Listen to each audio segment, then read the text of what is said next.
దేవుడు మనలను నిర్మించాడు, సృజించాడు. ఈ ఉద్దేశాన్ని తెలుసుకొని అనేక మంది జనులు ఏదో క్రైస్తవ్యమనగా ఏదో ఒక మతం అని చెప్పి ఏదో వేరే వేరే విధాలుగా ఆలోచిస్తూ సత్యాన్ని గ్రహించలేకపోతున్నారు. ప్రియమైన వారారా, ఇది మతం కాదు, మార్గం. ఇది మతం కాదు, మార్గం అయినది. దేవుని యొక్క మార్గాలు మనం నడిచినప్పుడు మన జీవితాన్ని సరి చేసుకుంటాం, మన స్వభావాన్ని సరి చేసుకుంటాం, మన క్రియలను సరి చేసుకుంటాం. అప్పుడు దేవుని వలె దేవుని సారూప్యము గల వారిగా మనం మార్చబడతాం. ఎవరైతే దేవుని సారూప్యము గల వారిగా మార్చబడతారు వారే దేవునితో పాటు నివాసం చేస్తారు. హల్లెలూయా, హల్లెలూయా, హల్లెలూయా. అందువల్ల మన యొక్క జీవితంలో ఎల్లప్పుడూ దేవుని స్తుతించాలి. ఒక్క దినము కాదు, 2 దినము కాదు, మన యొక్క శరీరంలో ప్రాణం ఉన్నంత వరకు దేవుని స్తుతించి మహిమపరుస్తూనే మనం ఉండాలి. హల్లెలూయా. నువ్వు స్తుతించినప్పుడు నీ మీద దేవుడు నివాసం చేస్తాడు. నువ్వు స్తుతించినప్పుడు నీలో దేవుడు నివాసం చేస్తాడు. ఎందుకంటే ఆయన లోకములో ఉన్నవారి కంటే నీలో ఉన్నవాడు గొప్పవాడు. లోకములో ఉన్నవారి కంటే నీలో ఉన్నవాడు శక్తిమంతుడు. లోకములో ఉన్నవారి కంటే నీలో ఉన్నవాడు గొప్ప అద్భుతమైన దేవుడు ఉన్నాడు. అందుకొరకే మనం ప్రభువుని స్తుతించాలి, ప్రభువుని మహిమపరచాలి, ప్రభువు కొరకు జీవించాలి, ప్రభువుని వెంబడించాలి.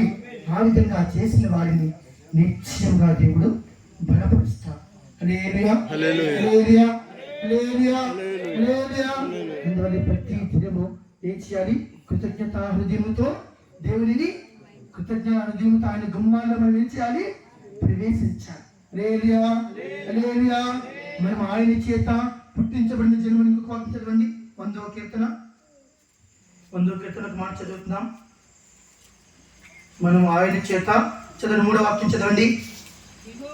యెహోవాయే దేవుడని తెలుసుకుని ఆయనే మనల్ని పుట్టించెను, మనము ఆయన వారమై ఉన్నాము. హల్లెలూయా, హల్లెలూయా. ఈ జన్మము అనేది ఎవరి ద్వారా మనకు కలగలేదు, దేవుని ద్వారా మాత్రమే మనకు కలిగినది. అందువల్లే అపోస్తలుడైన పౌలు ఏం చెబుతున్నాడు? తల్లి గర్భమునందు పడినది మొదలుకొని హల్లెలూయా. గలతీ రాసిన పత్రిక 1వ అధ్యాయము 15వ వాక్యం ఏం చదువుతున్నాము? గలతీ చదవండి.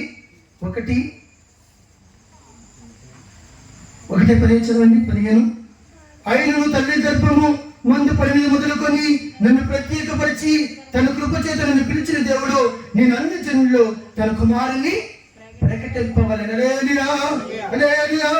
తల్లి గర్భం నుండి పడినది మొదలుకొని ఆయన మనం ప్రత్యేకపరిచిన్నాడు. కారణం మనము దేవుని జన్మని, మనం దేవుని కొరకు జీవించాలని, మనం దేవుని కొరకు ప్రయాసపడాలని, దేవునితో పాటు యుగాలు యుగములు రాజ్యము చేయాలని. హల్లెలూయా, హల్లెలూయా. అందువల్ల మనలను యెహోవా పుట్టించాడు. మనము దేవుని జన్మమై ఉన్నాము. ఎవరి జన్మమై ఉన్నాము? లోక జన్మము కాదు, దేవుడి జన్మమై ఉన్నాము. మనం ప్రత్యేకించబడిన జన్మగా ఉన్నాము. విశ్వాసంతో జీవించే జన్మగా ఉన్నాము. పరిశుద్ధమైన జన్మగా మనం ఉన్నాము. అందువల్లే ఒక జన్మన నా ప్రజలారా నేను నియమించిన రాజ్యంలోనికి రండి అని ప్రభు మనల్ని ఏం చేయబోతున్నాడు? పిలవబోతున్నాడు. హల్లెలూయా, హల్లెలూయా. ఆ పిలుపుకి ఎంతమంది యోగ్యులుగా మార్చబడతారో ఒక్కసారి మనము ఈ సంవత్సరం ప్రారంభంలో గ్రహించుకుంటాం. మనల్ని మనమే విమర్శించుకుంటాం. మనం ఏ విధంగా జీవిస్తున్నాం, ఎట్లా ఉంటున్నాం, ఎట్లా దేవుని మహిమపరుస్తున్నాం, ఏ విధంగా దేవునికి కృతజ్ఞతా హృదయంతో జీవిస్తున్నాం అనేది మనల్ని మనమే ఒక్కసారి గ్రహించేవారుగా మనం ఉండాలి. హల్లెలూయా, హల్లెలూయా, హల్లెలూయా, హల్లెలూయా. అందువల్ల ప్రతి విషయమునందు మనం ఏం చేయాలి? దేవునిని స్తుతించాలి, మహిమపరచాలి. మనం స్తుతించే స్థుతుల ద్వారా ఆయన మహిమపరచబడుతూ ఉంటాడు. మనం స్తుతించే స్థుతుల ద్వారా ఆయన ఏం చేస్తూ ఉంటాడు? ఆనందిస్తూ ఉంటాడు. హల్లెలూయా, హల్లెలూయా. తన జనుల ద్వారా మహిమపరచడం మాత్రమే కాదు, ఏం చేయబడతాడు? ఆనందిస్తూ ఉంటాడు దేవుడు. అందువల్లే ఏం వాక్యం ఏం శ్రమిస్తూ ఉంది? యోహాను రాసిన పత్రికలో 3వ యోహానులో మాట చదువుతున్నాం. చదవండి. 3వ యోహాను 4వ వాక్యం చదవండి. 3వ యోహాను 4వ వాక్యం. నా పిల్లలు సత్యమును అనుసరించి నడుచుకొనుచున్నారని వినుట కంటే నాకు ఎక్కువైన సంతోషము. హల్లెలూయా, హల్లెలూయా. ఆయన మనల్ని చూసి ఏం చేస్తున్నాడు? సంతోషిస్తూ ఉన్నాడు. హల్లెలూయా. దేని ద్వారా?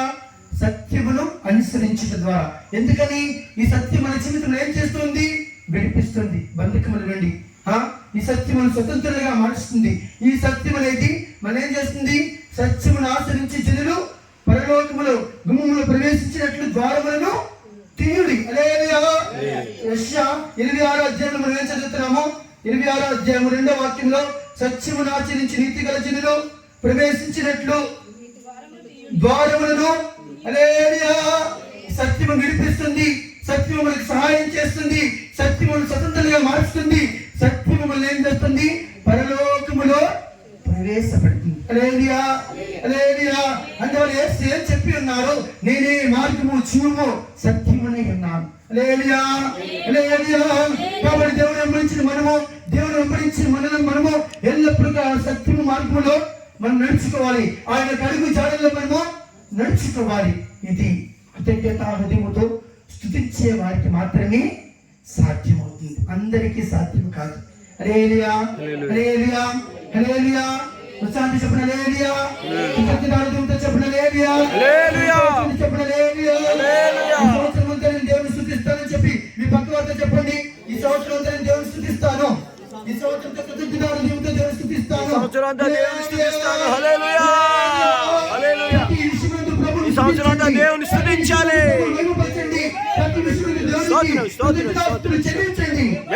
దేవుడు మీ జీవితంలో అధికమైన వేదన చెప్ప విప్పుతాం. కాబట్టి దీని కొరకి దేవుడు మనల్ని వాడుకుంటూ ఉన్నాడు. ఆది పురుషుడైన ఆదాము ఈ మహిమను ఏం చేశాడు? కోల్పోయాడు, నష్టపరుచుకున్నాడు. తిరిగి ఈ మహిమను మనకు దేవుడు ఏ విధంగా అనుగ్రహిస్తూ ఉన్నాడు? తన కుమారుడైన యేసు క్రీస్తు ద్వారా, ఆయన యొక్క మరణం ద్వారా, ఆయన యొక్క త్యాగ జీవితం ద్వారా తిరిగి మనకి అనుగ్రహించున్నాడు. హల్లెలూయా, హల్లెలూయా, హల్లెలూయా. అందువల్ల రక్తము చిందించబడకుండా పాప క్షమాపణ లేదు. అందువల్ల ఆయన రక్తము చిందించాడు కాబట్టి మనకి క్షమాపణ దొరికింది. ఆయన రక్తము చిందించాడు కాబట్టి మనకి విడుదల దొరికింది. అందువల్లే ప్రియమైన దేవుని చెల్లారా, ప్రియమైన దేవుని బిడ్డలారా, ఆయన రక్తాన్ని నువ్వు విశ్వసించినప్పుడు, ఆయన రక్తాన్ని నమ్మినప్పుడు, ఆయన రక్తం నీ మీద చిలకరించబడినప్పుడు, కుమ్మరించబడినప్పుడు నిశ్చయముగా నీ జీవితంలో ఒక విడుదల ఉంది, ఒక స్వస్థత ఉంది.